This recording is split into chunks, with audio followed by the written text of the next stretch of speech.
بسم اللہ الرحمن الرحیم۔ حضرت عیسیٰ علیہ السلام نے بنی اسرائیل کے سامنے اپنی نبوت اور معجزات کا اعلان کرتے ہوئے یہ تقریر فرمائی جو قرآن مجید میں سورہ آل عمران میں ہے۔ اور رسول ہوگا بنی اسرائیل کی طرف یہ فرماتا ہوا کہ میں تمہارے پاس ایک نشانی لایا ہوں تمہارے رب کی طرف سے کہ میں تمہارے لیے مٹی سے پرندے کی سی مورت بناتا ہوں، پھر اس میں پھونک مارتا ہوں تو وہ فوراً پرندہ ہو جاتی ہے اللہ کے حکم سے، اور میں شفا دیتا ہوں مادر زاد اندھے اور سفید داغ والے کو، اور میں مردے جلاتا ہوں اللہ کے حکم سے، اور تمہیں بتاتا ہوں جو تم کھاتے اور اپنے گھروں میں جمع کر رکھتے ہو، بے شک ان باتوں میں تمہارے لیے بڑی نشانی ہے اگر تم ایمان رکھتے ہو۔ اس تقریر میں آپ علیہ السلام نے اپنے 4 معجزات کا اعلان فرمایا۔ نمبر 1، مٹی کے پرند بنا کر ان میں پھونک مار کر ان کو اڑا دینا۔ نمبر 2، مادر زاد اندھوں کو اور کوڑی والوں کو شفا دینا۔ نمبر 3، مردوں کو زندہ کرنا۔ نمبر 4، اور جو کچھ کھایا اور جو کچھ گھروں میں چھپا کر رکھا اس کی خبر دینا۔ جب بنی اسرائیل نے یہ معجزہ طلب کیا کہ مٹی کا پرندہ بنا کر اڑا دیں تو حضرت عیسیٰ علیہ السلام نے مٹی کی چمگادڑ بنا کر اس کو اڑا دیا۔ حضرت عیسیٰ علیہ السلام نے پرندوں میں سے چمگادڑ کو اس لیے منتخب فرمایا کہ پرندوں میں سب سے بڑھ کر مکمل اور عجیب و غریب یہی پرندہ ہے، کیونکہ اس کے آدمی کی طرح دانت بھی ہوتے ہیں اور یہ آدمی کی طرح ہنستا بھی ہے، اور یہ بغیر پر کے اپنے بازوؤں سے اڑتا ہے، اور یہ پرندہ جانوروں کی طرح بچہ جنتا ہے اور اس کو حیض بھی آتا ہے۔ روایت ہے کہ جب تک بنی اسرائیل دیکھتے رہتے یہ چمگادڑ اڑتے رہتے، اور اگر ان کی نظروں سے اوجھل ہو جاتے تو گر کر مر جاتے تھے۔ ایسا اس لیے ہوتا تھا تاکہ خدا کے پیدا کیے ہوئے اور بندہ خدا کے پیدا کیے ہوئے پرند میں فرق اور امتیاز باقی رہے۔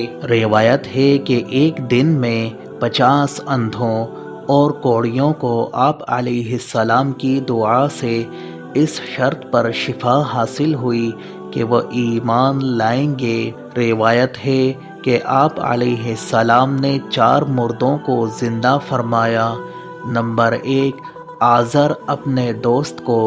نمبر 2، ایک بڑھیا کے لڑکے کو۔ نمبر 3، ایک عشر وصول کرنے والے کی لڑکی کو۔ نمبر 4، حضرت سام بن نوح علیہ السلام کو۔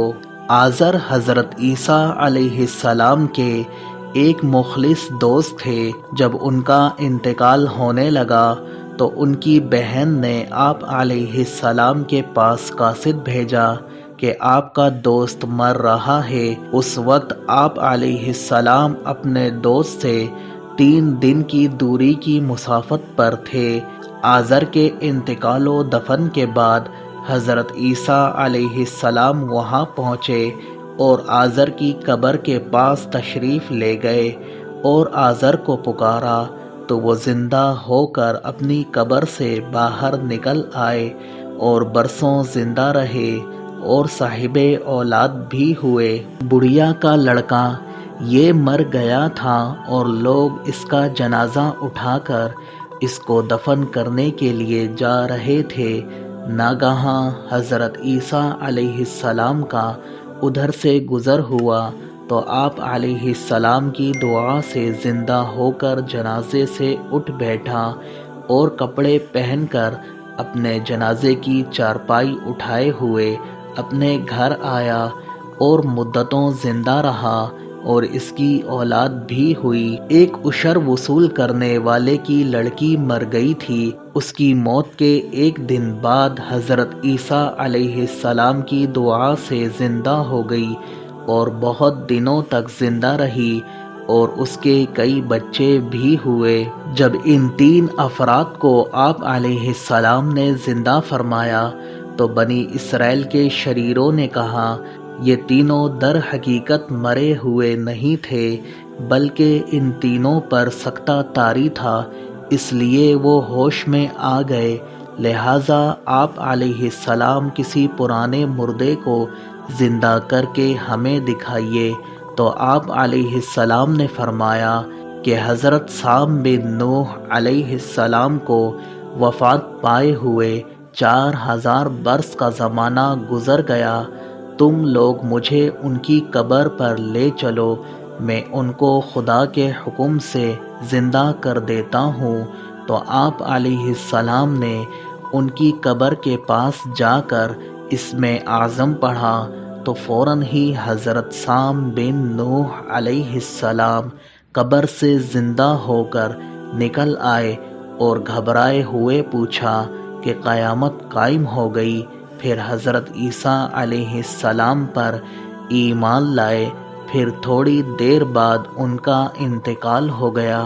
حدیث مبارکہ میں ہے، حضرت عیسیٰ علیہ السلام اپنے مکتب میں بنی اسرائیل کے بچوں کو ان کے ماں باپ جو کچھ کھاتے اور جو کچھ گھروں میں چھپا کر رکھتے وہ سب بتا دیا کرتے تھے۔ جب والدین نے بچوں سے دریافت کیا کہ تمہیں ان باتوں کی کیسے خبر ہوتی ہے تو بچوں نے بتا دیا کہ ہم کو حضرت عیسیٰ علیہ السلام مکتب میں بتا دیتے ہیں۔ یہ سن کر ماں باپ نے بچوں کو مکتب جانے سے روک دیا اور کہا، حضرت عیسیٰ علیہ السلام جادوگر ہیں۔ جب حضرت عیسیٰ علیہ السلام بچوں کی تلاش میں بستی کے اندر داخل ہوئے تو بنی اسرائیل نے اپنے بچوں کو ایک مکان کے اندر چھپا دیا کہ بچے یہاں نہیں ہیں۔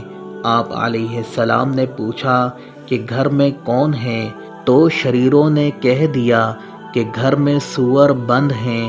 تو آپ علیہ السلام نے فرمایا کہ اچھا سور ہی ہوں گے۔ چنانچہ اس کے بعد لوگوں نے مکان کا دروازہ کھولا تو مکان میں سے سور ہی نکلے۔ اس بات کا بنی اسرائیل میں چرچا ہو گیا اور بنی اسرائیل نے غیظ و غضب میں بھر کر آپ علیہ السلام کے قتل کا منصوبہ بنا لیا۔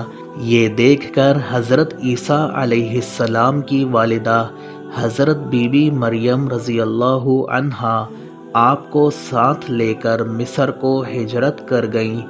اس طرح آپ شریروں کے شر سے محفوظ رہے۔ تفسیر قرآن، حدیث و فقہ، تاریخ اسلام نیز قرآن اور تاریخ کے واقعات جاننے کے لیے ہمارے یوٹیوب چینل قرآن میسج کو سبسکرائب کیجیے۔